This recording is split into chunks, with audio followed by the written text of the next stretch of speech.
వెంకటరమణ గడ ఆడికి సైగ చేసి తను రాసింది చదవమని ఆడికంటే ముందునే చదివేశా. నాకు చదువచ్చు కదా. చదివేశా. ఏం చదివురా? అమ్మాయి గారు రాశారే అదే చదివేశా. అమ్మాయి గారు ఏం రాశారు?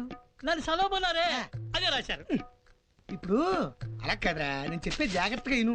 అమ్మాయి గారు రైలు పెట్టి మీద శుద్ధ మొక్కతోటి ఏమి రాశారు? అమ్మాయి గారు నన్ను చదవమన్నారు చూసావా, అదే అక్కడ రాశారు. నువ్వేం చదివావు?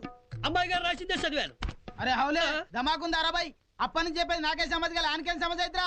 బొక్కలు తీస్తా కరీంనగర్ అని సక్కగా చెప్పు, సక్కగా చెప్పు. అరే నువ్వు సక్కగా సక్కగా చెప్పాలి, సక్కగా చెప్పు. మీరు కొడితే నేను చెప్పను, నేను చెప్పను. నువ్వు ఉండరా, నేను అడుగుతాను కదా. వెళ్ళు. మాత్రం అడుగు. నేను అడుగుతాను కదా. వెళ్ళు. వెళ్ళు. అసలు కాళ్ళు పోయి. ఇదిగా ఆయన కూడా వదిలే. నువ్వు నేను ఫ్రెండ్స్.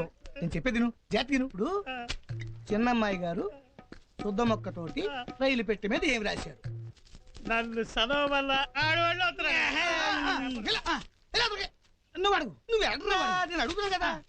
అసలు ఇప్పుడు నేను చెప్పే జాతకి రా. లేడు, వెళ్ళిపోయాడు. నేను చెప్పే జాతకి చిన్నమ్మాయి గారు శుద్ధ తోట రైలు పెట్టి మీద ఏం రాశారు? నన్ను చదవమన్నారే అదే రాశాను. నువ్వు ఏం చదివావు? అమ్మాయి గారు రాసిందే నేను చదివాను. నీకు అర్థం కావట్లేదు. నేను చెప్పేది ఏంటంటే, ఇప్పుడు ఇది రైలు పెట్టి, ఇది రైలు పెట్టి చిన్నమ్మాయి గారు శుద్ధ మొక్కలు దీని మీద రాశారు. అది నువ్వు చదివావు. చదివాను. ఏం చదివావు? అదే చదివా. ఇదా? నీకు చదవచ్చారా? వచ్చు. ఏం చదువుకున్నావు? చాలా చదివా. నిజంగా నిజంగా సత్యప్రమాణకంగా. లాస్ట్ ముచ్చట చెప్తున్నా. అమ్మాయి గారు ఏమి రాసిండ్రు?